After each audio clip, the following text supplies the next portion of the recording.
I'm also an alcoholic, by the way. You know those things you say on the first date. Not joking aside, I'm here tonight to kind of share a bit about myself and about things like gratitude and that, and remembering what we have.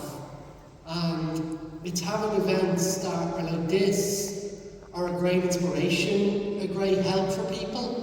I got involved in radio probably over 12 years ago, and I suppose the idea was that I know what it's like sitting in a room, sitting in a bedroom or doing whatever, and you're listening to the radio, and you might be in a bad mood, and you might hear something that comes up, and I was thinking in my head, I want to do that, I want to help other people, but unfortunately I made the mistake of not helping myself first, and I can sometimes still do that today. I can still walk into that trap.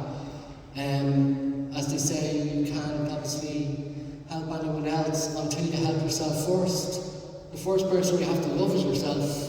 I don't know what I'm saying here, but when I say about gratitude, what I mean is I'm grateful that we live in 2024 and that we have the tools that are there to help us. We have proper psychiatry out there, we have things like canes, wheelchairs, we have all these different things, we have ramps, we have special signage, doors, all that stuff, it's amazing. I love it, because there was a time, hundreds of years ago, when none of this stuff existed. So, I suppose what I'm trying to say is, when you're sitting there and you're thinking, woe's me, or, I haven't got this, I haven't got that, this isn't happening for me, that's not happening for me, think of that as well. Yeah, I do have this on me. An individual, maybe someone that's in a wheelchair, you have that technology there, that tool is there that's helping you. Whereas those hundreds of years ago, people didn't. You have a roof over your head, your food in your belly, all these little things, and it's all these little things that make up gratitude. Because when we're out there and we're all woe's me and feeling sorry for ourselves, I'm horrible for doing this. When we do things like that, we're only hurting ourselves at the end of the day. But I went through something I didn't even know I was going through. Alcoholism was the worst thing I ever went through, because it landed me in treatment. I didn't know what was happening for me. I was terrified. But I remember when I first went into treatment, and I didn't know how different life could be, people in this country can go out and drink, lads were having conversations and they weren't talking about drinking, didn't have drink in their hand around, and I was like, wow, this is amazing, I want to be like them. But it took a while, because change takes a while, and people used to always say to me, oh, you need to change, you need to change. In a sense, yeah, I know where they're coming from. However, this sentence was wrong, because when you are not in a great place, it's not your entire being that you're changing. You're changing aspects of your life and your behaviour. And it's important to remember that. And I suppose another thing I learned was language. Language around yourself. How we talk to ourselves. I'm guilty of turning around and saying, I'm an effing idiot, or this, that, and the other. Not thinking how damaging that can be for me. I wouldn't like anyone else to call me names, so why on earth would I do it to myself? So I suppose it's remembering your worth and knowing your worth, and sometimes I forget that. You have to have value and a bit of pride in yourself. Today, a tutor from my college passed away, Colin, may you rest in peace, and I've only known this tutor really this year. I met once or twice last year, but he was one of these tutors that was real, how do you put it? He was a tough cookie, tough but fair. And he wouldn't let stupidity happen. He wouldn't let people behave in a certain way. And he was right. This person had a lot of pride in themselves. I'm inspired by that. And I'm inspired by people like Tracy, Patrick, anyone I've had on my radio shows has inspired me. It's amazing. Tracy's story, I read her first book, and I had that treatment I'll be honest with you, the book helped me a bit more than the treatment, I have to say, so we can say that for Tracy, we can. She's amazing. But we were trained by somebody, and I suppose I couldn't say that that person did me a big favour. They did something that probably saved my life, which is why I'm not connected with that person. And connection, I suppose, is very important, because when we disconnect from society, we disconnect from ourselves, because we need each other. We need to be there for each other. I know it's this time now of, it's election season and this, that, and the other's happening. Everybody's worrying about organisation, about governance, about the state of the nation, all this stuff. But at the end of the day, how can you change it? What can you do? Best thing to do is focus on what you do have and what you can do for you to make your life better and to make your life more manageable.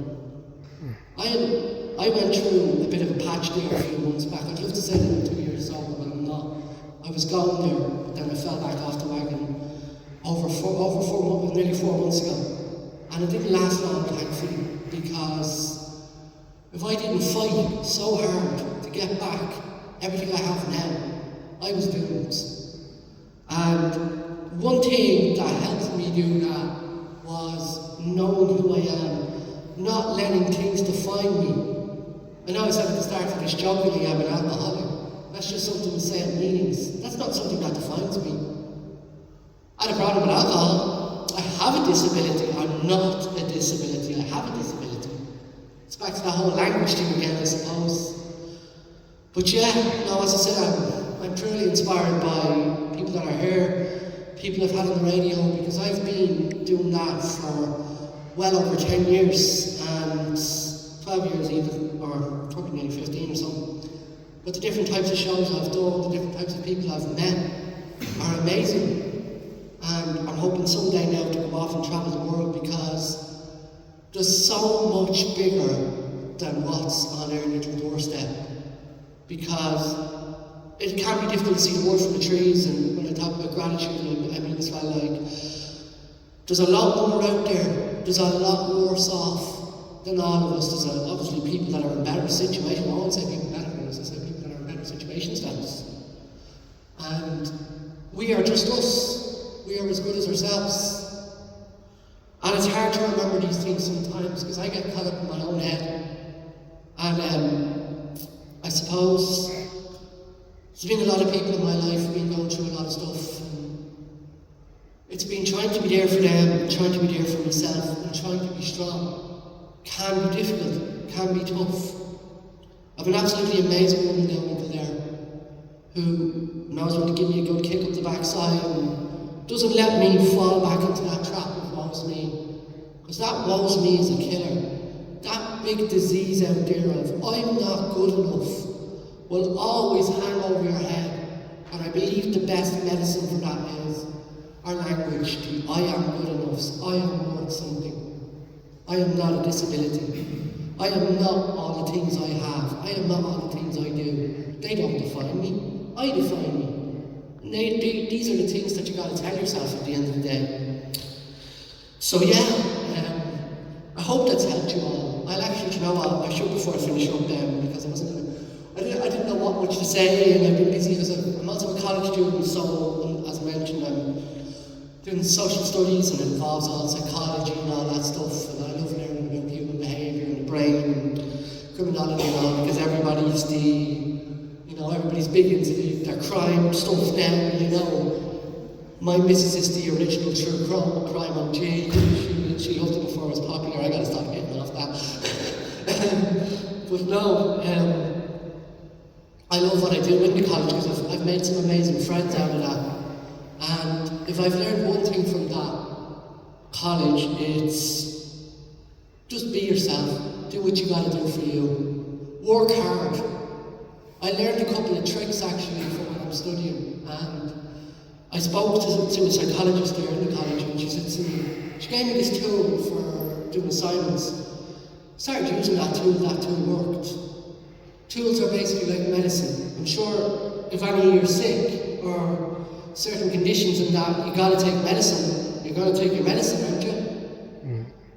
Yeah, no? Yeah, well, there you go. So saying those nice things, those lovely things to yourself, it's, that's your medicine. Again, I say I'm grateful for Tracy. Tracy gave us something that she is unable to have. She gives us all a voice. She gives us all a platform and power. It's amazing, actually. It's great to have people like that in the world. Real people, you know? Patrick and Tracy, they're a married couple, they have kids, they live in wherever they live. I know where they live, I'm not going to say it. They are amazing people, they are normal, average people. Like anybody else that's fully able. They live good lives, they work, they do all these different things.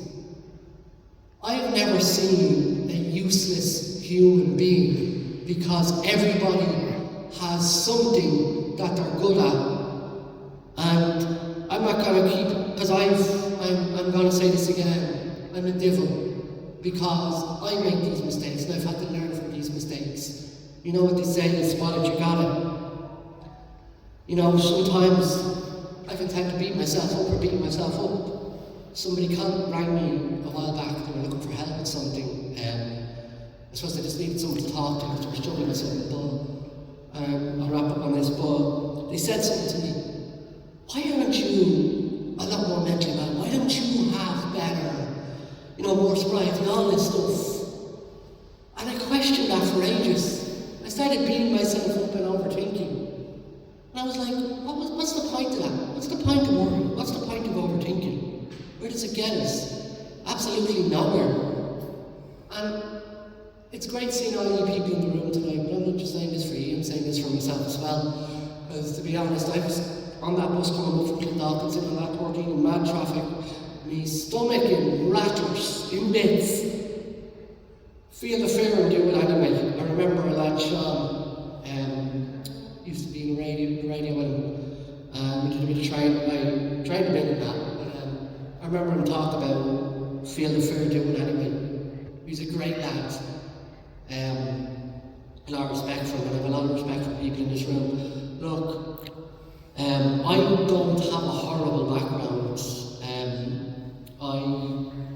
I'm fortunate that I have my two parents and my two sisters. In this world, I have friends, but I know mental illness, addiction, things like that, my pride, the way I behave, it could ruin all that in a second. But why am I even talking about things like pride and things like that? I've met people that have specific disabilities and that, and they would turn around and be like, I have a right to this, I'm entitled to this, I'm entitled to that. No, you're not. What you're entitled to is to be treated the same as every other human being out there. And that's what you want, is to be, you are the same as every other human being out there. Love yourself. Mind yourselves. Anyway, I hope you'll all listen to my show on Monday nights. I'm shameless plug here, Monday nights on Living Sound FM 96.4, Living Sound FM for the recovery concept, because I do guided meditations. I'm always pushing myself, pushing the limits, pushing the boundaries. As someone that's visually impaired, I did martial arts years ago. I did security, I did walk, I walk everywhere. I walk around like a little game. Now, I know my limitations. I know what I'm unable to do, what I'm restricted from doing. And I accept those things. Because I have to accept them. Because they're part of life. But the biggest thing I have to accept is Misha, it's myself. Anyway, I'd like to thank you all for letting me speak, and I hope that's helped somebody tonight. I'll leave it there. Peace and chicken grease. Thanks again.